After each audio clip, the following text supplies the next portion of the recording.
Hello everyone, मैं ऋषभ सिंह आप सभी का स्वागत करता हूं आपके अपने चैनल शॉर्ट हैंड ट्यूटोरियल में, जहां कि हम हर एक दिन अपने स्टडी को आगे की ओर लेकर चलते हैं। तो आइए आज इस नए वीडियो के साथ हम एक स्टेप और आगे की ओर चलते हैं। So guys let's start. तो गाइज आज फाइनली वो दिन आ गया जिसका आई थिंक आप सभी लोग वेट कर रहे थे, बिकॉज मुझे कई सारे मैसेज आए थे कि सर हॉविंग प्रिंसिपल पढ़ाइए, सर हॉविंग प्रिंसिपल की वीडियोस कब तक आएगी, या फिर सर हॉविंग प्रिंसिपल में मुझे बहुत दिक्कतें हो रही हैं।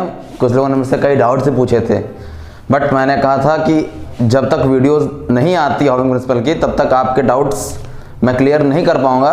बिकॉज आप आज इस वीडियो को देखें और उसके बाद भी अगर आपको ऐसा लगता है कि हाँ अब मुझे कोई डाउट है, नो डाउट आप इसके लिए तो मुझे पर्सनली डायरेक्ट कॉल कर लो, क्योंकि आपके पूरे शॉर्ट हैंड की बुक में 3 से 4 चैप्टर ऐसे हैं जो आपको डाउट्स क्रिएट करेंगे ही करेंगे। उनमें से आपका एक टॉपिक क्लियर हो चुका है, कंपाउंड कॉन्सोनेंट्स, आपका नेक्स्ट हॉविंग प्रिंसिपल सेक्शन 1, इसके बाद section 2 and then after double length form. In 4 chapter के अलावा बाकी सारे चैप्टर एक नॉर्मल वे में ही जाते हैं, बट ये चैप्टर्स बहुत ज़्यादा डाउट क्रिएट करते हैं। तो इसके लिए हमें बहुत ज़्यादा ध्यान से देखना पड़ेगा। ये वीडियो लंबी हो सकती है, बट डोंट वरी, आपको सारे डाउट्स क्लियर कर देंगे। इसीलिए आज मैं बुक की हेल्प से पढ़ा रहा हूँ ताकि आपको बीच में कोई डाउट ना रहे। वैसे इसकी कोई ज़रूरत है नहीं बहुत खास, बट फिर भी आज मैंने बुक की हेल्प ली। तो गाइस आइए देखते हैं। सबसे पहला लिखा हुआ है जनरल रूल। पहला टॉपिक है आपका जनरल रूल। अब जनरल रूल क्या कह रहा है, आप सभी लोग बुक ओपन करके इस टॉपिक को पढ़िएगा, ठीक है। देखिए मैं सारे टॉपिक्स को पढ़ करके उसके बाद उसको एक्सप्लेन करूंगा। तो हमारा पहला पॉइंट लिख रखा है, having a stroke in length indicates the addition of T और डी। मीन्स किसी भी स्ट्रोक को लिखा है having a stroke in length. Length means हमारे किसी पर्टिकुलर स्ट्रोक की लेंथ क्या होती है, एक स्टैंडर्ड साइज जो अभी तक हम पढ़ रहे थे, बना रहे थे, ठीक है। इन्होंने लिखा है having a stroke in length. इसकी लेंथ में हॉव करने का मतलब होता है किसी का भी हाफ लेंथ, मतलब उसको आधा कर देना। तो having a stroke in length indicates the addition of T और डी। अगर हम इस पर्टिकुलर स्ट्रोक को इसकी लेंथ का आधा कर दें, सपोज ये पी है हमारा, तो अगर हमने इसको इसकी लेंथ का आधा कर दिया तो ये अपने साथ आइदर टी और डी का एडिशन लेकर के आएगा। इट मीन्स कि इसको आप या तो पीटी पढ़ेंगे या फिर पीडी पढ़ेंगे। ओके, आगे है इन केस ऑफ वन सिलेबल। सबसे पहले तो इमेज जान लें कि वन सिलेबल होता क्या है। वन सिलेबल, क्योंकि अभी तक ऐसा आपने इसके बारे में पढ़ा नहीं होगा, और अगर पढ़ भी लिया फिर से देख लेते हैं। वन सिलेबल होता है और इसके बाद होता है more than one syllable. One syllable and more than one syllable. One syllable की कैटेगरी में क्या आता है, जब भी हमारे किसी भी वर्ड में 2 स्ट्रोक कॉन्सोनेंट और एक वॉवेल साउंड करे, 2 स्ट्रोक कॉन्सोनेंट और एक वॉवेल साउंड करता है, तो वो हमारा आता है वन सिलेबल की कैटेगरी में। अब वो 2 स्ट्रोक वो एक वॉवेल कहीं भी आ सकता है, मतलब stroke vowel stroke, vowel stroke stroke, stroke stroke vowel, कुछ भी हो सकता है। मतलब इन तीनों कैटेगरी में आप कंडीशन में देख रहे होंगे सिर्फ 2 स्ट्रोक और एक वॉवेल ही है, ये हमारा आता है वन सिलेबल की कैटेगरी में। इसके अलावा कुछ भी आ जाए, एनीथिंग, वो आता है आपका मोर देन वन सिलेबल में। तो यहां हमें क्या देखना है, इन case of one syllable however unless the stroke is finally hooked. ध्यान से देखिएगा, लिख रखा है हाउएवर अनलेस मतलब जब तक, अनलेस का मतलब होता है जब तक, unless the stroke is finally hook, जब तक वो आपका स्ट्रोक फाइनली हुक ना हो। फाइनल हुक का मतलब एन एफ शन, पहली कंडीशन। सेकंड वन, और हैज अ ज्वाइंट डिथोंग। देखिए डिथोंग्स में और ज्वाइंट डिथोंग्स में अंतर है। ज्वाइंट डिथोंग्स कौन से होते हैं, जो स्ट्रोक कॉन्सोनेंट के साथ जुड़ करके आते हैं। Joint diphthong, a light stroke is halved for T only. तो अगर फिर से देखिएगा एक बार, in case of one syllable अगर आपका वर्ड पर्टिकुलर की कोई वर्ड वंस लेवल का है, ध्यान दीजिएगा, अगर आपका वर्ड वंस लेवल का है और जब तक कि वो इन दोनों में से किसी एक कंडीशन को फॉलो ना करे, लाइट स्ट्रोक सिर्फ टी के एडिशन के लिए हॉफ होगा और डार्क स्ट्रोक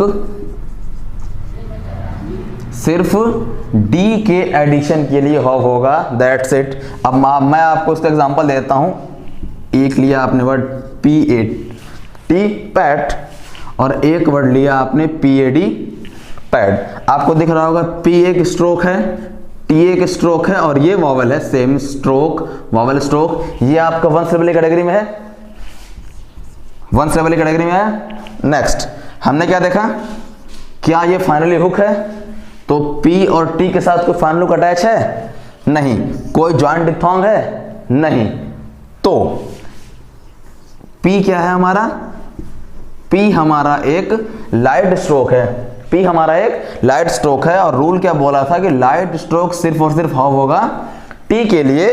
तो ये बना हमारा P, हाफ लेंथ वॉवेल लगाया ए, P प्लस ए, इसको हमने हॉफ कर रखा है तो इसके साथ एडिशन किसका हुआ?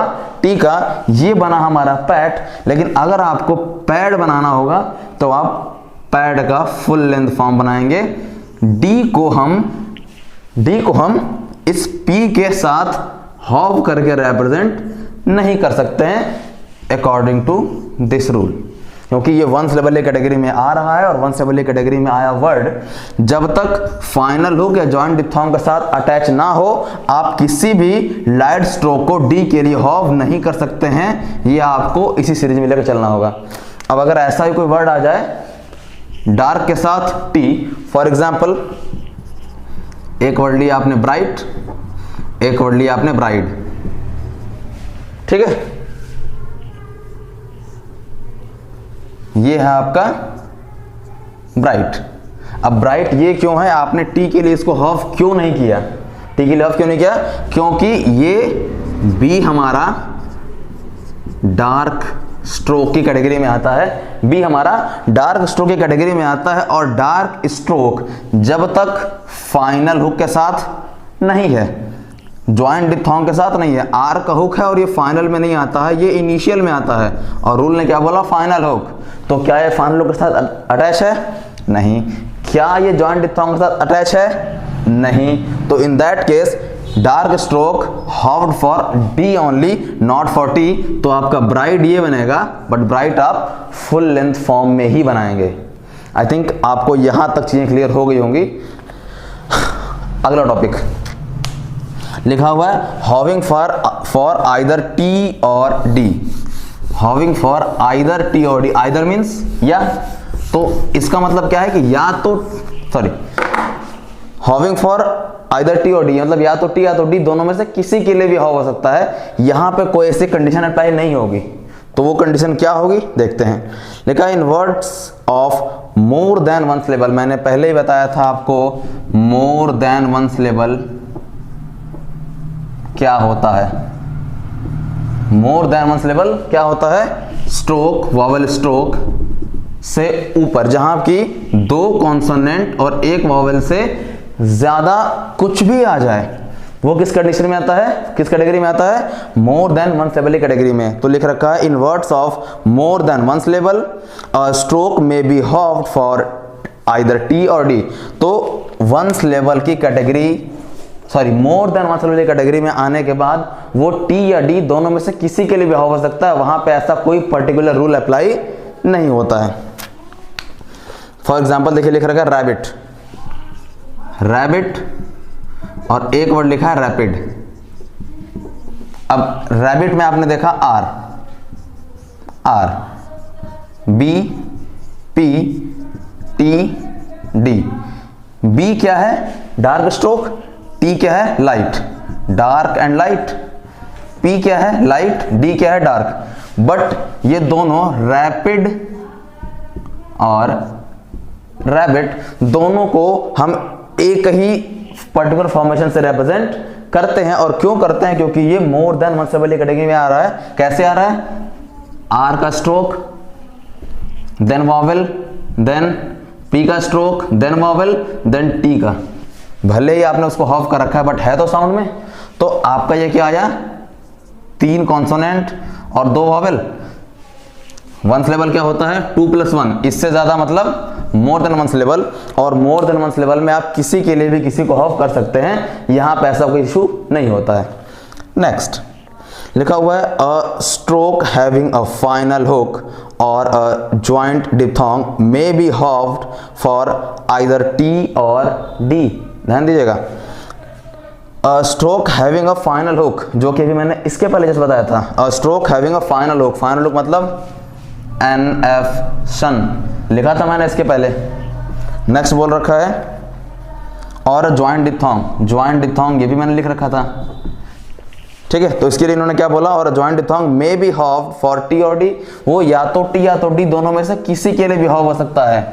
अभी मैंने आपको बताया था अगर वो वन सिलेबल की कैटेगरी में भी है और वो इसको फॉलो कर रहा है तो वो टी या डी दोनों में से किसी के लिए भी हो सकता है। For example PAVE pave, PAVED paved. अगर आपने पेव बनाया है इस तरीके से, ठीक है, तो यहां आपने क्या देखा, P एक स्ट्रोक, वॉवेल, देन V एक स्ट्रोक। चाहे आपने इसको हुक फॉर्मेशन दिया है बट है तो स्ट्रोक का फॉर्मेशन। तो ये क्या है वन सिलेबल, ये क्या है वन सिलेबल। बट इस कंडीशन में भी ये हॉफ होगा। क्यों होगा, क्योंकि V का जो हमारा हुक फॉर्मेशन आ रहा है वो क्या है, फाइनल हुक की कैटेगरी में है। और अभी आपने क्या देखा कि अगर वो फाइनल हुक के साथ अटैच है तो लाइट डार्क के लिए भी हॉफ हो सकता है। वहां पे ऐसा कोई इशू क्रिएट नहीं है, वहां पे ऐसा कोई कंडीशन अप्लाई नहीं होता है, ठीक है। नेक्स्ट लिखा हुआ है हॉविंग फॉर टी ओनली और फॉर डी ओनली। ध्यान से सुनिएगा, हॉविंग फॉर टी ओनली मतलब हॉविंग फॉर टी, या तो सिर्फ टी के लिए या तो सिर्फ डी के लिए। टी ओनली अलग लिख रखा, डी ओनली अलग। इसका मतलब टी का अपना अलग सीन है और डी का अपना अलग सीन है। वही जो मैंने अभी बताया था, ऐसा कुछ नया नहीं है यहाँ पे, बट फिर भी इसको देखते हैं। देखिए लिख रखा है in words of one syllable, one syllable के वर्ड्स में लाइट स्ट्रोक जितने भी लाइट स्ट्रोक हैं विदाउट अ फाइनल हुक और अ जॉइंट डिप्थोंग, जो कि भी मैंने बताया आपको, आर हॉफ्ड फॉर टी ओनली। जितने भी आपके लाइट स्ट्रोक्स हैं, जितने भी आपके लाइट स्ट्रोक हैं, किस कंडीशन में, वन सिलेबल की कंडीशन में। किस कंडीशन में, वन सिलेबल की कंडीशन में जितने भी आपके लाइट स्ट्रोक हैं वो सिर्फ और सिर्फ टी के लिए हॉफ होंगे, और जितने डार्क स्ट्रोक्स हैं वो सिर्फ और सिर्फ डी के लिए हॉफ होंगे। इसके एग्जांपल देखिए बुक में दे रखा है आपका। पहला एग्जांपल है प्ले।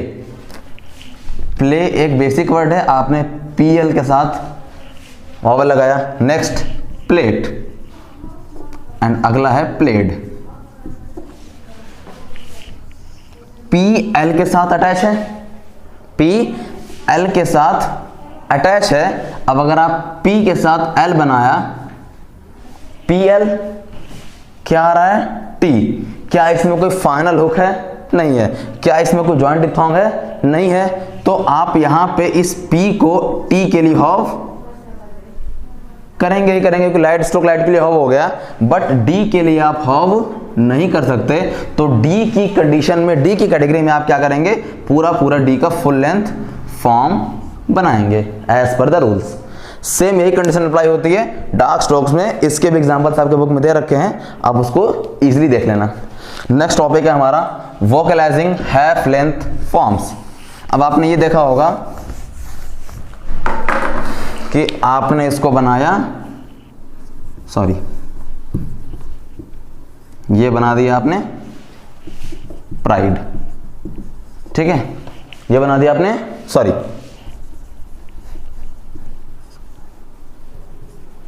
कौन सा वर्ड ले रहे हैं हम, इसको कुछ भी ले सकते हैं। चलिए मैं एक वर्ड यहां से कॉपी कर लेता हूं।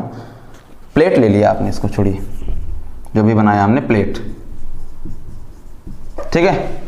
आपने क्या देखा, आपने PL पढ़ा, फिर A पढ़ा, फिर T पढ़ा, बट यहां पे तो वॉवेल कहां आ रहा है, PL के बाद। तो उसको हम पढ़ेंगे कैसे एग्जैक्टली कि हाँ वॉवेल हमारा कब पढ़ा जाएगा, हमारा हाफ लेंथ फॉर्म कब पढ़ा जाएगा, इसके बारे में डिस्कशन है। तो लिख रखा है vowel signs to half length forms are read. Vowel signs to half length form, vowel signs कब रीड करते हैं, तो लिखा है vowel signs to half length form are read next to the primary stroke. Primary stroke का मतलब, I think primary stroke का मतलब यही होता है कि जो उस वॉवेल से पहले आ रहा हो, तो इस वॉवेल को हम कहां पढ़ते हैं, next to the primary stroke, मतलब प्राइमरी स्ट्रोक के तुरंत बाद। इसीलिए ये आउटलाइन बनाने के बाद हम इस ए के वॉवेल को कहां पढ़ते हैं, पी एल के बाद, और बचा हमारा पी एल पढ़ लिया हमने, ए पढ़ लिया, तो ले जाके हमारे पास क्या बचा, टी, जिसको हमने हाफ कर रखा है, तो वो सबसे लास्ट में पढ़ा जाता है। ठीक है, ऐसे आपको देख लो, फाइट एंड ऑफ सारे एग्जांपल्स दे रखे हैं। नेक्स्ट लिखा है circle S following half length forms.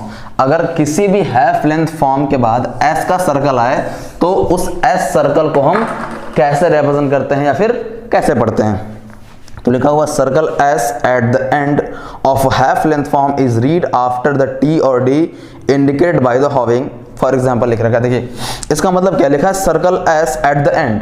Circle S अगर एंड में आ रहा है, सर्कल एस एंड में आ रहा है, तो of a half length form, किसी भी हैफ लेंथ के एंड में अगर आपका सर्कल आ रहा है, is read after the T और डी, तो उसको कब पढ़ेंगे हम, टी और डी के बाद पढ़ेंगे, इंडिकेटेड बाय द होविंग, जिसको हमने होविंग की हेल्प से रिप्रेजेंट कर रखा है। अब सपोज आपने देखा ये प्लेट बनाया है, आपने इसको कैसे पढ़ा, पी एल पहले पढ़ा, वॉवेल को कहां पढ़ा आपने, next after the primary stroke, मतलब पी एल के बाद, फिर आपने जिसके लिए हाफ किया उसको पढ़ा। तो अगर इसमें सर्कल अटैच है, तो इस सर्कल को हम कब पढ़ेंगे, तो इन्होंने क्या बोला है कि जिसके लिए आपने हाफ कर रखा है उसके बाद, तो जाहिर सी बात है हम इसको इस तरीके से प्लेट्स पढ़ लेंगे। जैसे इसमें एग्जांपल दे रखा है आपका कोट, आपने के बनाया, ओ को वॉवेल रखा और टी पढ़ा। क्यों पढ़ा, क्योंकि हमारा यहाँ पे क्या दिख रहा है हमें, के, वॉवेल को हम कब बोलेंगे, just after the primary stroke, और प्राइमरी स्ट्रोक क्या है आपका के के बाद हमने क्या देखा, ओ प्लस हाफ जिसके हो रखा है उसको, तो ये हमने पढ़ा के ओ टी, ये क्या हो गया हमारे लिए कोट। तो अगर ये हमारा के टी एस होता है तो इसको हम कैसे पढ़ेंगे, तो सबसे पहले हमने पढ़ा के, और उसके बाद हमने क्या पढ़ा, वॉवेल, जो कि प्राइमरी स्ट्रोक के बाद आ रहा है, और उसके जस्ट बाद हमने क्या पढ़ा, हमने जिसके लिए इसको हाफ कर रखा है टी के लिए, देन लास्ट में हम पढ़ेंगे एस का सर्कल। और ये तो वैसे भी हम स्टार्टिंग में पढ़ रखे हैं कि अगर हमारा एस सर्कल इनिशियली आता है तो सबसे पहले पढ़ा जाता है, और फाइनली आता है तो सबसे लास्ट में पढ़ा जाता है। ओके, नेक्स्ट टॉपिक है हमारा हैफ लेंथ एच। तो जाहिर सी बात है, अगर हम अपने किसी भी हैफ लेंथ एच का मतलब एच को आधा कर दिया, आप किसी पर्टिकुलर स्ट्रोक को हैफ कब कर रहे थे, जब उसके साथ एडिशन हो रही थी टी या डी की। तो यहां लिख रखा है half length H when not join to another stroke, when not join to another stroke. अब अगर एच आपका हैफ लेंथ है तो जाहिर सी बात है, अगर ये आपका फुल लेंथ एच है तो हाफ लेंथ एच ये होगा, ठीक है। और क्या लिख रखा है, when not join to another stroke, मतलब अगर जाहिर सी बात है अगर आपका एच हैफ लेंथ है तो ये एच है प्लस कोई भी वॉवेल होगा और इसके साथ टी का एडिशन होगा, तो when not join to another stroke, और इसके बाद कोई और अनदर स्ट्रोक ज्वाइन नहीं हो रहा है, तो इज ऑलवेज रिटेन अपवर्ड, तो उस कंडीशन में हमारा एच क्या होगा, ऑलवेज अपवर्ड लिखा जाएगा। ये हमारा ऑलवेज अपवर्ड जाएगा, हम एच को डाउनवर्ड करके नहीं बना सकते हैं। जबकि हमने पिछला रूल पढ़ा हुआ था, उसके अकॉर्डिंग क्या था कि जब भी आपका एच अलोन आए तो वो डाउनवर्ड ही बनता है, अपवर्ड नहीं बनता। But in case of half length H, क्योंकि अगर एच हमारा हैफ लेंथ बना है तो अलोन कहाँ है, वो अपने साथ टी को तो लेकर के आया ना, क्योंकि देखिए एच टी को डी को क्यों नहीं लेके आ रहा है, क्योंकि एच क्या है, लाइट स्ट्रोक की कैटेगरी में आता है। एच हमारा लाइट स्ट्रोक की कैटेगरी में आता है, और इसके साथ कोई अगर हुक अटैच नहीं है, कोई फाइनल हुक अटैच नहीं है, तो डी को लेकर के नहीं आएगा। तो अब इसके एग्जांपल देखिए, जैसे पहला वर्ड लिख रखा है हाइट, पहला वर्ड क्या लिखा, अगर आपका वर्ड आया हाई तो हाई आप डाउनवर्ड एच से ही बनाएंगे। बट अगर आपके सामने आया हाइट, यहां आपने देखा एच अलोन है, सिंगल है, एच के साथ कोई स्ट्रोक अटैच नहीं है, स्ट्रोक अटैच तो यहां भी नहीं है, बट ये हमारा एच अपवर्ड गया हुआ, क्यों? क्योंकि रूल बोल रहा है कि अगर आपका एच हाफ लेंथ है, अगर आपका एच हाफ लेंथ है और उसके साथ कोई स्ट्रोक अटैच नहीं भी है ना, तो भी आपका एच अपवर्ड ही जाएगा, वो डाउनवर्ड नहीं आ सकता है। अब इसी में अगर आपके सामने आ जाए हाइट्स, तो आपने बनाया जो हाइट बनाया है, लेफ्ट मोशन में आपने एस बना दिया, इसको आपने हेड्स पढ़ लिया। Okay, next. अब अभी तक तो हमने ये देखा कि हॉविंग प्रिंसिपल का यूज कहां कहां कर रहे हैं। अब हमारा नेक्स्ट टॉपिक है हॉविंग प्रिंसिपल नॉट एम्प्लॉयड।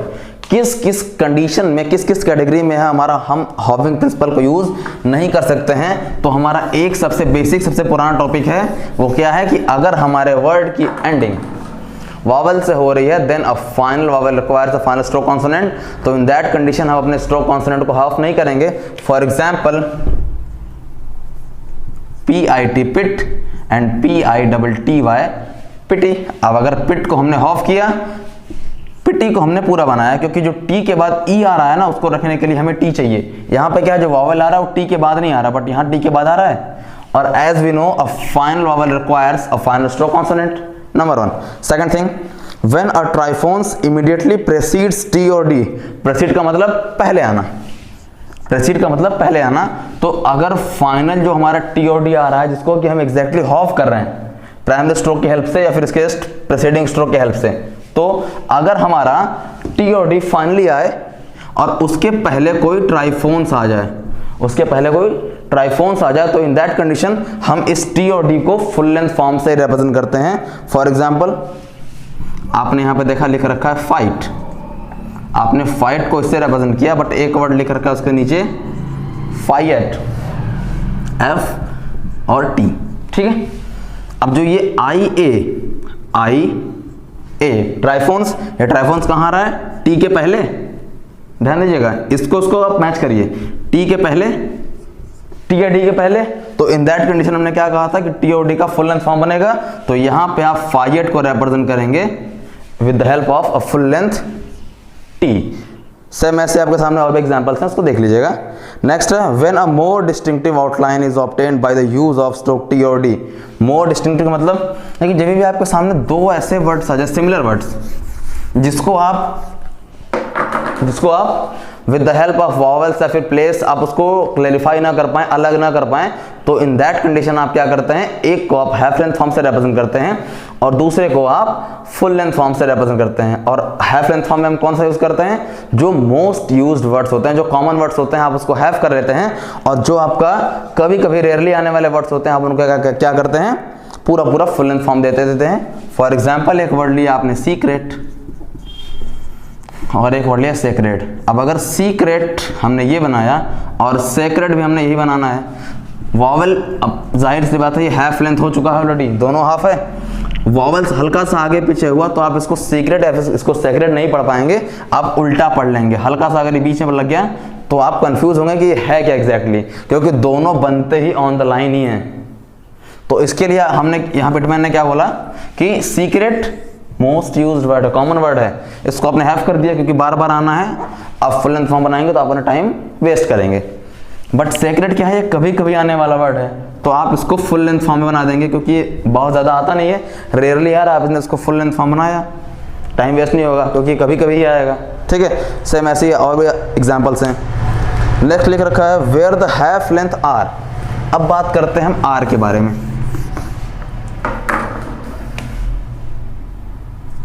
एक वर्ड लिया हमने, कौन सा, स्ट्रोक कॉन्सोनेंट आर, अपवर्ड हो भी, डाउनवर्ड का है, ऐसा कोई इशू नहीं है। अगर आपने आर का एक फुल लेंथ फॉर्म लिया, ठीक है, और अगर ये आर हाफ लेंथ में आता है, इसका मतलब जाहिर सी बात है आर टी, ठीक है, और इसके आगे लिख रखा है R half length, R would stand alone और विद अ फाइनल सर्कल, मतलब इसके साथ कोई फाइनल सर्कल है, जाहिर से सर्कल का मतलब ये आर टी और एक ये हो गया हमारा आर टी एस। तो in case of R T and R T S, in case of R T and R T S, आप इस आर टी को हाफ करके या फिर आर टी एस को हाफ करके रिप्रेजेंट नहीं करते हैं। क्यों नहीं करते हैं, क्योंकि आप इस, अगर सपोज आपका ये फुल लेंथ फॉर्म आर है, इसको आपने आधा कर दिया। अब ऐसे मिलते जुलते आपके सामने कई सारे ग्राम ब्लॉक्स हैं। अगर ये लाइन के ऊपर है तो आप इसको कोई ग्राम ब्लॉक पढ़ लेंगे, लाइन पे है तो भी ये ग्रामोलॉग्स में ही आता है, और अगर इसके साथ एस का सर्कल अटैच हुआ तो वो अपने साथ एज, हैज, इज, हिज कुछ भी ऐड कर सकता है। आई नो आप सोच रहे होंगे सर वॉवेल तो लगा देंगे, कोई दिक्कत नहीं है, बट सपोज किसी रीज़न से आप स्पीड में हैं और वॉवेल नहीं लग पाई, तो आप कभी भी इसको वर्ड नहीं पढ़ेंगे, आप जब भी पढ़ेंगे इसको ग्रामोलॉग ही पढ़ेंगे। और ऐसा तो है नहीं कि बहुत बड़ा वर्ड है और इसका मोशन अच्छा नहीं है। अगर आरटी है इतना प्रॉपर मोशन, आरटीएस है प्रॉपर मोशन, और बहुत बड़ा होता तो आप इसको शॉर्ट कर देते। बट ये क्या है, छोटे स्ट्रोक्स हैं, छोटे वर्ड्स हैं, और हम छोटे वर्ड्स में कभी भी रिस्क नहीं लेते हैं। तो जहाँ पे हमें ये लगे कि यहाँ रिस्क वाला माहौल है, वहाँ तुरंत इसको क्या करते हैं, फुल लेंथ फॉर्म में देते हैं आरटी और आरटीएस के साथ। अब अगर ये आरटी के साथ ये आरटी ना हो कि आरएफटी हो जाए या फिर आरएफटीएस हो जाए, मतलब आर के साथ एफ का हुक अटैच हो, तो कोई दिक्कत नहीं है, क्योंकि आपका इस तरीके का ना कोई ग्रामोलॉग नहीं आता। तो अगर आप यहाँ पे वॉवेल नहीं भी लगाएं तो भी कोई दिक्कत नहीं है। क्यों? क्योंकि इस तरीके से हमारा कोई भी ग्रामोलॉग नहीं बनता है, मतलब ऐसा कोई ग्रामोलॉग नहीं है जो हुक के साथ अटैच होकर के बने। या अगर हम RFTS बनाते हैं तो R के साथ F हुक के अंदर हमने क्या कर दिया, एक सर्कल अटैच कर दिया, जो कि किसी वॉवेल किसी ग्रामोलॉग की कैटेगरी में नहीं आता है। तो अगर ये वॉवेल कैरी नहीं भी करता है तो भी हमें पता है कि ये इसकी पोजीशनिंग कहाँ है, लाइन के ऊपर है, तो जाहिर सी बात है या तो ए या तो ऑ का वॉवेल लगा होगा, वो अकॉर्डिंग टू वर्ड या फिर अकॉर्डिंग टू सेंटेंस इसको हम कैच कर सकते हैं। बट इस कंडीशन में क्या होगा, अगर वॉवेल नहीं लगाएंगे तो हम इसको ग्रामोलॉग पढ़ सकते हैं। इसीलिए आरटी और आरटीएस की कंडीशन में हम क्या करते हैं, full length form of RT and full length form of RTS बनाते हैं। नेक्स्ट टॉपिक है हमारा position of half length forms. I think बहुत इंपॉर्टेंट टॉपिक है ये, क्योंकि बहुत सारे लोग इसमें गलती करते हैं और कंफ्यूज भी होते हैं। इसमें काफ़ी डाउट्स आते हैं कि सर इसकी पोजीशनिंग क्या होगी, हाफ लेंथ फॉर्म को हम बनाएंगे कहाँ, क्योंकि बुक में ऐसे बहुत सारे एग्जांपल्स दे रखे होंगे जो आपको कंफ्यूज करेंगे। बेसिकली अगर आप देखेंगे जो पहला एग्जांपल दे रखा है इसका ऑप्टिकल, आप कंफ्यूज नहीं होंगे इसमें, ऑप्टिकल बना लिया। अगला है वर्टिकल, ये भी आपने बना दिया, इसमें भी कोई दिक्कत नहीं, हाँ वॉवेल लगा दिया आपने, VRT को ऑफ करके केयर बना दिया। दिक्कत कहाँ आती है, जब भी यहाँ first coming vowel third place का आता है, क्योंकि जब भी आपका first coming vowel third place का होगा इसकी पोजीशनिंग कहाँ जाएगी, according to rule through the line. भाई अकॉर्डिंग टू रूल कहाँ जाना चाहिए इसको, थ्रू द लाइन, अगर उसकी first coming vowel third place की हो तो। बट अगर आपका वर्ड हॉव हो रहा है तो इस कंडीशन में वो अपने रूल को चेंज करता है, वही हमें जानना है। और रूल क्या चेंज करता है कि जब भी आपका वर्ड पर्टिकुलर कोई वर्ड, हम एक एग्जांपल ले लेते हैं आपके बुक से, विटनेस। विटनेस आपने क्या देखा, W E का vowel, then T and NS, ठीक है, T के साथ NS। तो हमने क्या करना है, W को बनाया हमने, उसके साथ हमने T को क्या कर दिया, हाफ कर दिया। W के साथ हमने T को हाफ किया, इसका मतलब W का हमारा बनेगा हाफ लेंथ फॉर्म। चलिए हमने W का हाफ लेंथ बनाया, उसके साथ हमने हाफ कर दिया तो T अटैच हो गया, WT। अब बचा NS, N का सर्कल स्ट्रोक बना करके S का सर्कल लगा दिया, ठीक। अब आते हैं कि इसकी वॉवेल कहाँ पुट होगी विटनेस की, और विटनेस की पोजीशन क्या होगी। तो देखिए जाहिर सी बात है, अगर वॉवेल W और T के बीच में आ रहा है तो या तो W के बाद या तो T के पहले आना चाहिए, और थर्ड प्लेस का है तो जाहिर सी बात है सेकंड स्ट्रोक के पहले आता है as per the rules. But आपके सामने क्या दिख रहा है आपको कि सेकंड स्ट्रोक नहीं है आपके पास, तो ले दे के ऑप्शन क्या बचा, फर्स्ट स्ट्रोक के बाद कौन से प्लेस पे, थर्ड प्लेस पे आपने लगा दिया विट एंड नेस। अब इसकी पोजीशनिंग कहाँ होनी चाहिए, थ्रू द लाइन। बट ये पर्टिकुलर स्ट्रोक हॉव होने की वजह से अगर इसको हम थ्रू द लाइन लेके जाएंगे तो ये उतना बड़ा बन ही नहीं पाएगा कि आपका थ्रू द लाइन उसको लेके जा सके आप। तो ऐसे कंडीशन में क्या करते हैं, हम इसको भी ऑन द लाइन ही बनाते हैं। मतलब आपका वॉवेल थर्ड प्लेस का आने के बाद भी कहाँ बनता है, ऑन द लाइन, ताकि आप इसको इजीली बना सकें और इजीली पढ़ सके, पढ़ने में दिक्कत ना हो, ठीक है। नेक्स्ट, अब इसी तरीके का एक एग्जांपल और है, वो है आपका मिलिट्री, ठीक है, देखिए बुक में दे रखा होगा आपका MILITARY। अब आपको क्या देखा, मिलिट्री, M, E का वॉवेल L, E का वॉवेल T प्लस A का वॉवेल R प्लस E का वॉवेल MLTR। 4 स्ट्रोक कॉन्स्टेंट देखिए, आपने M बनाया पूरा फुल लेंथ फॉर्म, L, अब यहाँ L के तुरंत बाद क्या आ रहा है T, इट मीन्स कि आपने L को हाफ करके T को रिप्रेजेंट कर दिया, MLT बन गया, बचा R।